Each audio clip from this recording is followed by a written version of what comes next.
Good afternoon po, Yusek. Now, in an interview last week po, Vice President Sara Duterte said that without the list of the pro-China officials nga po, even President Marcos could be implicated din as a suspect nga po, saying kahit ang presidente natin kasali sa suspect doon kasi walang pangalan, walang listahan ng pangalan. Your reaction po?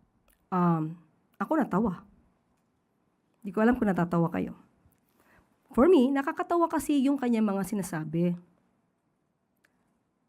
Unang-una, nakita po natin kung paano ipaglaban ng Pangulo ang interes ng bansang Pilipinas at interes ng ating mga kababayan.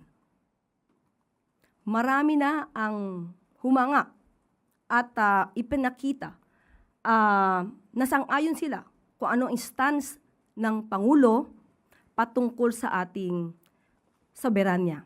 Kung papaano natin ipaglalaban o proteksyonan, especially ang ating karapatan sa West Philippine Sea. Ang nakakapagtaka ay wala namang binanggit si Secretary Gibo kung sino yung mga opisyal na kung kayo ay hindi sang-ayon sa interes ng Pilipinas patungkol sa West Philippine Sea, ay kayo mag-resign. Hindi natin alam bakit silang dalawa lamang na magkapatid ang umalma. Minsan kasi pagka ikaw ay natutumbok, kahit hindi ka pinangangalanan, most probably ikaw ay nagre-react.